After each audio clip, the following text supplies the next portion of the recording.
Top Gear on the Super NES. This is a cartridge in a console. I don't need a research stream for this. I know how to play Top Gear. Top Gear is probably the easiest game to learn how to... Probably might be the easiest racing game ever to learn how to play, other than pole position, I guess. Or maybe Enduro. We'll start... Yeah. Tell you what. We'll do amateur for this video, because professional is a bit harder. A lot harder, actually. I couldn't even get past the second track. Country.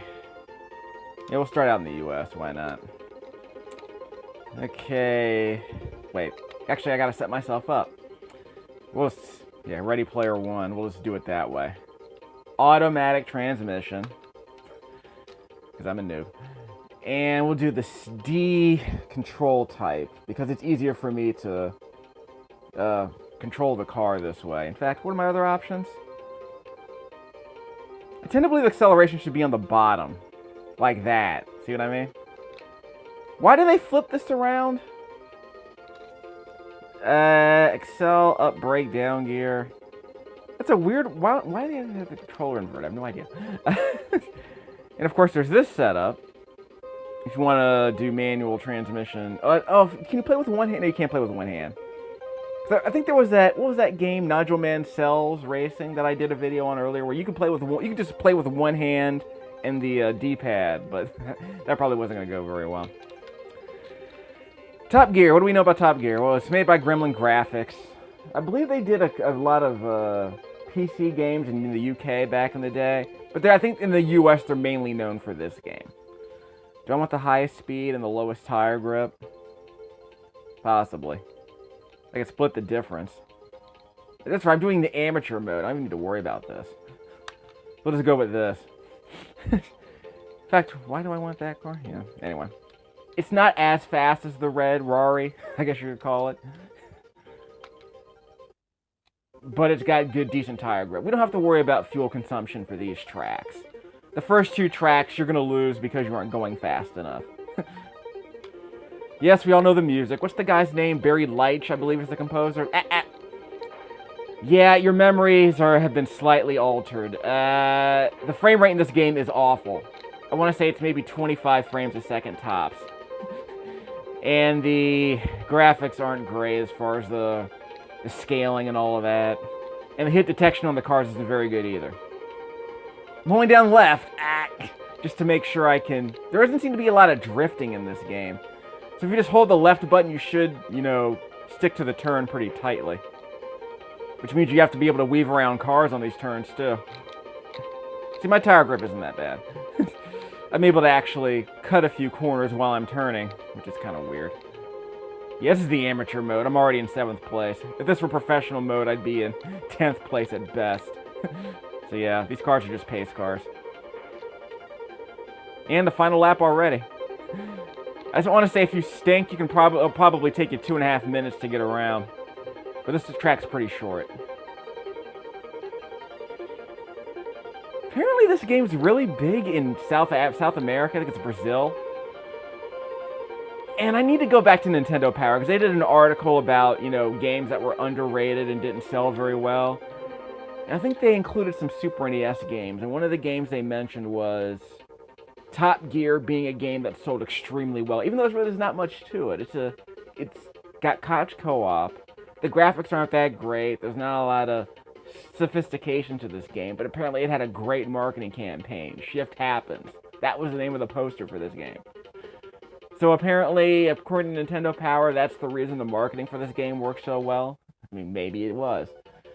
Personally, I don't think the marketing had anything to do with it, really. I think if this were just a one-player game, I don't think it would have been as well respected as it was. I tend to believe people really liked the co-op mode right here, the split screen co-op, and they love the music. And it's a reasonably easy to understand arcade game.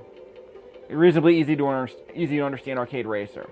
Obviously, a game like Mario Kart's better, it just runs better, and it has more options, and the play it's a lot more sophisticated in terms of the play. I mean, it matters who you play as, because that changes your strategy significantly. What is it? Toad and Koopa don't go very fast, but they really stick to the turns. What is it? King Koopa and, was it? Yeah, Bowser and Donkey Kong, you know, they're really fast, but they can't turn very hard. So that kind of stuff really mattered in Mario Kart. And of course, they had the two-player split screen, and they had the death match, and that certainly helped a lot. Mario doesn't hurt either. So all the Nintendo marketing muscles certainly didn't hurt. But I forgot about the rocks. But yeah, you could reasonably argue that, you know. Then let's be honest though, there were a couple of other games that did the split screen thing. I think Race America was an NES game that had split screen racing, but it came really late in the console's life, and it just, ouch, crap, and it just didn't really have a lot of juice to it, I guess. But yeah, the idea of two-player co-op was pretty awesome.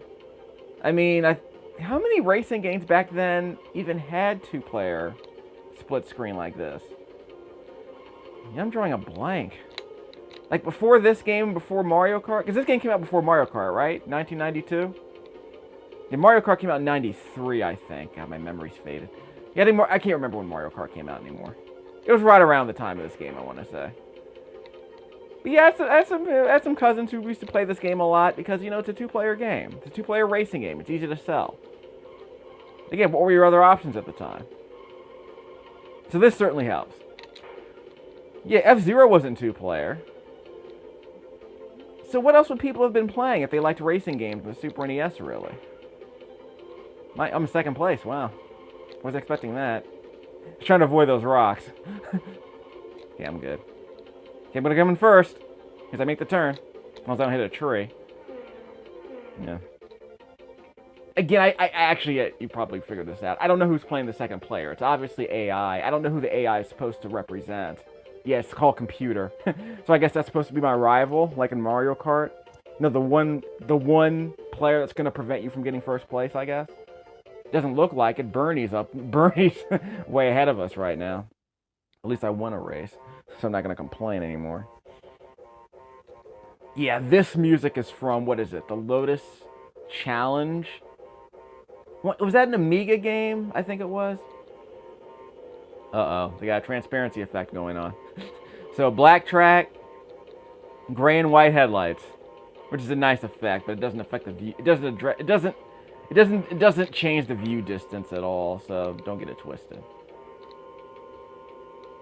What was really interesting is that, what was it, when Top Gear 3000 came out? I want to say that was a game. Look at these wide open spaces. Wow. I want to say when Top Gear 3000 came out, there was this whole thing where there was no two-player split screen for the single-player mode. So if you play in the single-player mode, you would have the track on the bottom of the screen, and then the top of the screen would just be, you know, a bunch of empty space, basically. It'd be an empty background. Not much. So I guess that was the way to save on performance. Okay, now I'm turning. It feels so weird to see that in a Super NES game. See all that wasted space. But I guess their logic was they got better performance in single-player mode if you didn't have the second screen, like in this game. I want to say Top Gear 3000 did have a two-player. I want to say Top Gear 3000 had a four-player co-op mode. You know, four-player split screen, like in GoldenEye. But apparently it was a terrible game. I mean, I rented it. I don't remember it being particularly good. But yeah, apparently this music was used in the other Gremlin Graphics game for the Amiga. What was it? Lotus Challenge? I don't even know what it was called exactly. But obviously this is a rearrangement for the Super NES sound chip. But if you go on YouTube, I'll try and link to it. If you go on YouTube, you'll be able to hear the music to Top Gear and how it compares to the other very light racing game. I think he did a couple of other racing games, but he did do that Lotus game, and he stole a few of his own songs for this game. You see, and you probably saw these. You probably saw the road going up and down. Like, yeah, these elevation changes are really kind of jarring, especially with this really low frame rate. I'm not gonna be able to pass this guy. I'm not gonna be able to pass him once I get him on a turn. I can't pass him. My car's not fast enough. Oh, I forgot to use my nitro. Stupid. I've been avoiding my nitro the whole time. And it's the A button. I need to use the nitro in the on the professional difficulty level. But here it doesn't look like I need to use it at all. Except if I'm on a straightaway like I just was, then I should have used it.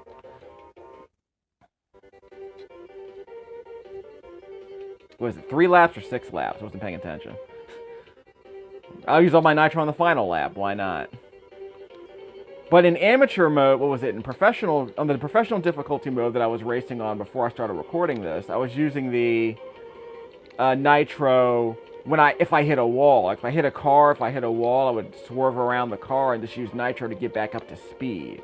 And I wasn't using nitro to get my top speed higher.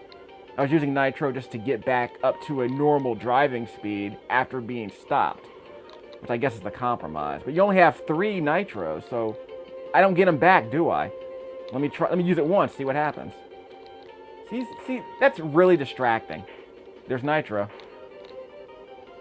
See, I don't get any nitro back. So I only get 3 for the entire race. So, I guess I'll save it for the last track, or for the last lap.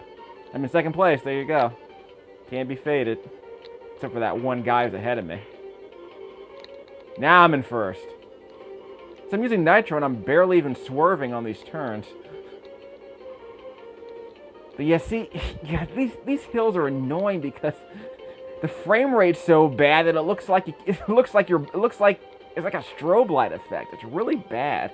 And I hit the car in 20th place apparently. Should have used my nitro there. The guy's gonna come up behind me because that guy's going 147. So I really need to use my nitro. Now I'm out. Yep, I'm out of nitro. Ah! See, there's a problem. See, and I got passed. So I ran into a car, lost a bunch of speed, and I ran out of nitro, so. And the game doesn't tell you what lap you're on, so you actually get past. I guess I need to keep track. See, so the combination of the hills and that stupid slow car ahead of me, 3 laps left. Okay, so there's a 6 lap race. So I wasn't paying attention like I should have been. Now I'm in first. Maybe he hit an obstacle. See, I hit an obstacle. So now I have to get past the final 3 laps with no nitro, which means I probably won't come in second. Which means I probably won't come in first place. I should come in second though. It'll be fine. But these hills are tripping me out, man. Especially, like I said, with this really low frame rate, this is not gonna. Nah. I know what you're thinking. You know, we were perfectly fine with it when we were kids. Well, no, I wasn't. I guess it was just part of the challenge. But the challenge isn't, okay, I can't see what's in front of me because of the hills, or I have to use a pit because of the fuel consumption. I totally forgot about that. See how the frame rate got a lot better when that car left? Yeah. That's one way to improve the frame rate. Is to have the other car not drive. Yeah, the frame rate got a lot better when there wasn't another car on the track. That's amusing as heck. I wonder if the hills get easier to deal with. Okay, final lap. I don't need to pit. I'll be fine. Now, if you had a car that had higher fuel consumption, then sure, you might need to pit by now. But I'm just fine. I hope. Okay, I'm halfway there, so I'll cross the finish line on fumes. I'll be in first with fumes.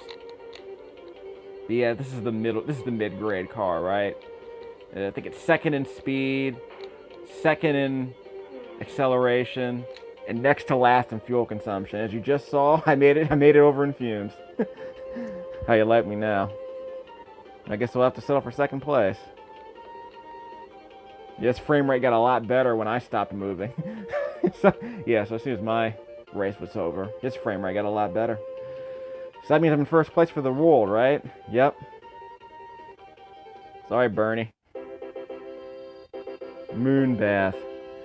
What's my 10-minute video on amateur mode? So I guess I'll do another video where I'm on a regular difficulty level. Moonbath. I didn't know this was a game that used real words. Wait. Do I want to keep going? I probably don't. Let's just see what happens. We'll end the video, don't worry. I just want to see what happens. I'm curious how long this track is. Probably just record the music. Because I couldn't do it on the first track. The first track isn't long enough. Actually, yeah, I should probably do it in amateur mode. Because the cars will be slower. Yeah, let's do that. Alright, so I know what I'm doing. Get out of my way, get out of my way, out of my way. Okay, sorry. No Misfits songs.